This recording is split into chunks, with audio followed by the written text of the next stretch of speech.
श्री स्वामी समर्थ. स्वागत आहे तुमचं माझ्या युट्यूब चॅनलमध्ये. आजचा दिवस तुम्हाला खूप छान सुख समाधानाचा आणि आनंदाचा जाऊ देत ही स्वामींच्या चरणी प्रार्थना करते आणि आज या नवीन व्हिडिओला सुरुवात करते. तर बघा मित्रमैत्रिणींनो, उद्या मार्गशीर्ष महिन्यातील तिसरा गुरुवार आहे आणि मार्गशीर्ष महिना सुरू आहे. मार्गशीर्ष महिन्यामध्ये प्रत्येक गुरुवारी आपण महिला माता लक्ष्मीचं मार्गशीर्ष गुरुवारचं व्रत वैकल्य जे आहे तर ते करत असतो. माता लक्ष्मीचं पूजन करत असतो. प्रत्येक महिला हे पूजन अतिशय मनोभावे करत असते आणि बघा या पूजनामुळे घरामध्ये सुख, शांती, समृद्धी, ऐश्वर, आनंद नांदते. माता लक्ष्मीचा आशीर्वाद आपल्याला प्राप्त होतो. अन्नधान्याची आपल्या घरामध्ये उणीव, चणचण, कमतरता भासत नाही. त्यामुळे बघा आपल्या कुटुंबाची प्रगती होण्यासाठी, अखंड सौभाग्याच्या प्राप्तीसाठी, त्याचप्रमाणे मुलाबाळांची प्रगती होण्यासाठी, पतीची प्रगती होण्यासाठी, तसेच स्वतःची प्रगती होण्यासाठी आणि सर्वांना चांगलं उत्तम आरोग्य मिळण्यासाठी, धन धान्याने आपलं घर नेहमी भरभरून जाण्यासाठी मार्गशीर्ष महिन्यातलं गुरुवारचं माता लक्ष्मीचं व्रत जे आहे तर ते प्रत्येकाने करावं. असं हे सुंदर व्रत आहे. आता या व्हिडिओमध्ये मी तुम्हाला सांगणार आहे की मार्गशीर्ष गुरुवारी आपण जो काही कलश स्थापना करत असतो ना आणि पूजा मांडणी करत असतो ना आणि त्यामध्ये कलशामध्ये आपण विड्याची पानं, आंब्याची पानं वापरत असतो.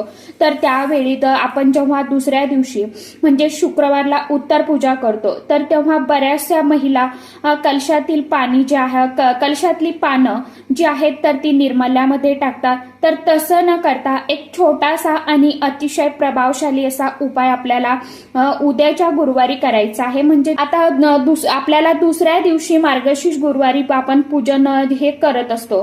म्हणजे उद्या आपण गुरुवारी पूजन करणार आहोत आणि पूजन मांडणार आहोत आणि दुसऱ्या दिवशी म्हणजे शुक्रवारला जेव्हा तुम्ही उत्तर पूजा करणार आहात ना तर त्यावेळी आपल्याला कलशातल्या ह्या पानांचा उपाय करायचा आहे. तो उपाय अतिशय अत्यंत साधा सोपा परंतु अतिशय प्रभावशाली उपाय आहे. जर तुम्ही या मार्गशीर्ष महिन्यामध्ये हा उपाय आतापर्यंत केलेला नसेल तर आवर्जून नक्की एकदा करून बघा. मार्गशीर्ष महिन्यामध्ये एकदा तरी हा उपाय करा. म्हणजे आपल्याला उत्तर पूजा केल्यानंतर दुसऱ्या दिवशी म्हणजे शुक्रवारी हा उपाय करायचा आहे. तर खूप सोपा उपाय आहे. बघा हा उपाय कशा पद्धतीने करायचा आहे, कोणत्या वेळेमध्ये करायचा आहे याविषयीची संपूर्ण माहिती आजच्या या नवीन व्हिडिओमध्ये मी तुमच्या बरोबर शेअर करणार आहे. त्यामुळे तुम्ही हा व्हिडिओ स्किप न करता शेवटपर्यंत नक्की बघा.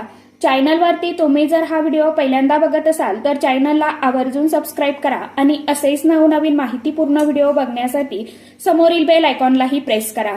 त्यामुळे काय होईल, जेव्हा कधी मी नवीन व्हिडिओ अपलोड करेल तर सर्वात अगोदर त्याचं नोटिफिकेशन तुम्हाला मिळेल आणि तुम्ही एकही व्हिडिओ मिस करणार नाही. तर बघा मित्रमैत्रिणींनो, मार्गशीर्ष महिन्यामध्ये काही गोष्टी केल्याने त्याचे शुभ फळ जे आहे तर ते आपल्याला नक्कीच मिळत असते. माता लक्ष्मीची भरभरून कृपा आपल्यावरती होण्यासाठी आपण मार्गशीर्ष महिन्यामध्ये सेवा करत असतो. त्याचप्रमाणे मार्गशीर्ष महिना हा खूप खास आणि तितकाच विशेष शुभ मानला जातो. याशिवाय बघा याच मार्गशीर्ष महिन्यामध्ये चंपाषष्ठी असते, त्याचबरोबर दत्त जयंती असते. म्हणजे मार्गशीर्ष महिना हा खूप पवित्र महिना समजला जातो. त्यामुळे लक्ष्मी प्राप्तीसाठी तुम्ही अनेक उपाय या महिन्यामध्ये करू शकता. जमेल सेवा तुम्ही माता लक्ष्मीची आणि भगवान श्रीहरी विष्णू देवांची करू शकता. बघा पानांचा उपाय मी तुम्हाला सांगणार आहे आणि या मार्गशीर्ष महिन्यामध्ये एकदा तरी माता लक्ष्मीला तुम्ही ही एक वस्तू अर्पण केलीच पाहिजे. त्याशिवाय मार्गशीर्ष महिन्याचं जे काय शुभ फळ आहे तर ते आपल्याला प्राप्त होणार नाही. त्यामुळे ही वस्तू अतिशय अत्यंत गरजेची आहे. ती वस्तू देखील कोणती असणार आहे तर ते समोर व्हिडिओमध्ये मी तुम्हाला सांगणारच आहे. परंतु व्हिडिओ स्किप करू नका, शेवटपर्यंत बघा. म्हणजे योग्य ती काय माहिती आहे तर ती तुम्हाला कळेल. कारण की सर्व माहिती जी आहे तर मी व्हिडिओमध्ये सांगितलेली असते, परंतु परत तुम्ही कमेंट करून तेच विचारता. तर ताई दादांनो, खरंच तुम्ही व्हिडिओमध्ये सांगितलेली माहिती संपूर्ण ऐका जा आणि व्यवस्थित उपाय करत जावा. तरच त्या सेवेचं उपायाचं फळ जे आहे तर ते आपल्याला नक्कीच मिळत असतं. उपाय करत असताना श्रद्धा असणं गरजेचं आहे. आपण किती मनापासून उपाय करतो हे देखील तितकंच महत्वाचं आहे. म्हणून कोणताही उपाय सेवा करताना अगदी मनापासून करा. नक्कीच त्या सेवेचं उपायांचं फळ तुम्हाला मिळणार आहे. तुम्ही मार्गशीर्ष महिन्यामध्ये करण्याचा जास्तीत जास्त हा उपाय करण्याचा प्रयत्न करा. जरी तुम्हाला काही कारणामुळे माहीत नसतील तर मी केलेल्या नसेल असतील तरी देखील बघा, मार्गशीर्ष गुरुवारी, शुक्रवारी किंवा जमेल त्या दिवशी तुम्ही या गोष्टी करण्याचा जास्तीत जास्त प्रयत्न करायचा आहे. आता मार्गशीर्ष गुरुवारी तर आपण माता लक्ष्मीचं पूजन करतो. उपवास किंवा व्रत वैकल्य काहीही तुम्हाला जमत नाहीये, पण तुम्ही पूजन तरी नक्कीच करू शकता. त्यामुळे महालक्ष्मीचं पूजन एक साधी सोपी पूजा मांडणी असते, ती तुम्ही करून हे पूजन करा. त्याचबरोबर आरती जी आहे तर ती आपल्याला महालक्ष्मीची आरती सकाळ संध्याकाळ म्हणायची आहे. कापूर घरामध्ये अवश्य जाळायचा आहे. सकाळ संध्याकाळ माता तुळशीची सेवा करायला विसरू नका. तुळशी समोर संध्याकाळी तुपाचा दिवा, तेलाचा दिवा आपल्याला लावायचा आहे, धूप लावायचा आहे. त्याचबरोबर मार्गशीर्ष गुरुवारी आपल्याला गॅसचं पूजन देखील करायचं आहे. कारण मार्गशीर्ष महिन्यामध्ये मार्गशीर्ष पौर्णिमेलाच अन्नपूर्णा देवीचं पूजन म्हणजे अन्नपूर्णा जयंती साजरी केली जाते. आणि जरी तुम्ही याच्या आधी केलेलं नसेल तरी तर येणारे जे मार्गशीर्ष गुरुवार आहेत, शुक्रवार आहेत, त्या दिवशी तुम्ही गॅसचं पूजन करून अन्नपूर्णा देवीचं पूजन करा. छान व्यवस्थित पूजन करा. कारण अन्नपूर्णा देवीचं पूजन केल्यामुळे आपल्या घरामध्ये सुख, शांती, समृद्धी आणि धन धान्याची भरभराट होते. त्यामुळे एकदा तरी गुरुवारी किंवा शुक्रवारी माता अन्नपूर्णा देवीचं पूजन आवर्जून करा. त्याचबरोबर दारासमोर छानशी छोटीशी का होईना रांगोळी काढण्याचा प्रयत्न करा. आंघोळीच्या पाण्यामध्ये हळद टाकून स्नान करा. दर गुरुवारी, शुक्रवारी तुम्ही हळद टाकून स्नान करा. आणि या मार्गशीर्ष महिन्यामध्ये तर या गोष्टी तुम्ही नक्कीच करू शकता. भलेही तुम्ही उपवास करा किंवा नका करू, पण गुरुवारच्या दिवशी आपल्याला माता लक्ष्मीला खीर करून त्याचा नैवेद्य जो आहे तर तो दाखवायचा आहे. म्हणजे तुम्ही कोणतीही खीर करू शकता. जसं की रव्याची खीर असेल, शेवयाची खीर असेल, तांदूळाची खीर असेल आणि मखाण्याची खीर करणं जर तुम्हाला शक्य असेल तर आवर्जून करा. अतिशय उत्तम आहे. कारण की मखाने जे आहेत तर ते तांदूळ कमळाच्या बियापासून बनलेले असतात बघा. म्हणून तुम्हाला जर शक्य असेल तर मखाण्याची खीर तुम्ही उद्याच्या दिवशी करा. माता लक्ष्मीला त्या खिरीचा नैवेद्य तुम्ही दाखवू शकता. बरेच जण बघा तो नैवेद्य रात्रभर तसाच ठेवतात आणि दुसऱ्या दिवशी तो नैवेद्य निर्मल्यामध्ये टाकतात. ही चूक तुम्ही करू नका. जर तुम्हाला गाईला तो घास घालणं शक्य असेल तर तुम्ही रात्रभर तिथे खीर ठेवू शकता. म्हणजे नैवेद्य जो आहे तर तो ठेवू शकता. झाकून ठेवा.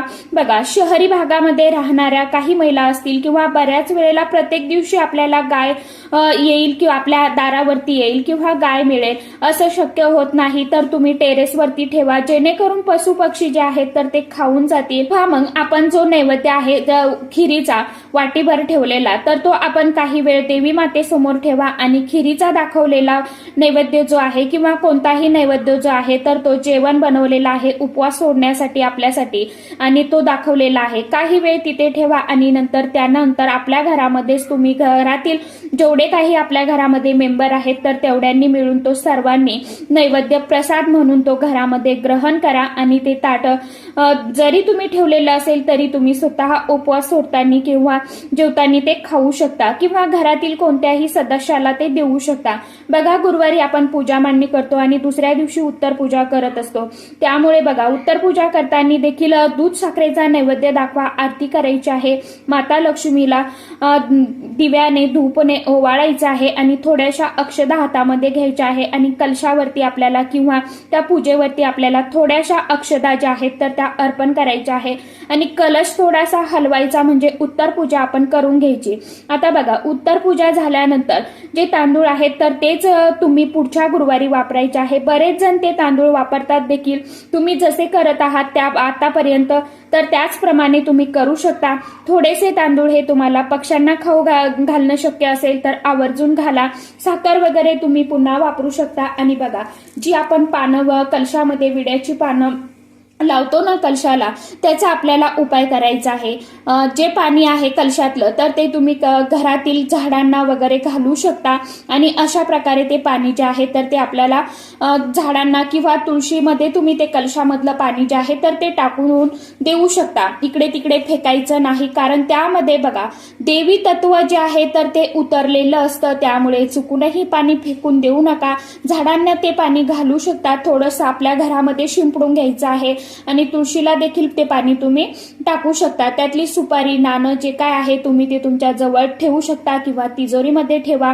देवघरामध्ये त्याचं पूजन करायचं आहे. आता जी पानं आहेत विड्याची तर ती मार्गशीर्षच्या देवीच्या पूजनामध्ये आपण 5 प्रकारची पानं देखील वापरतो.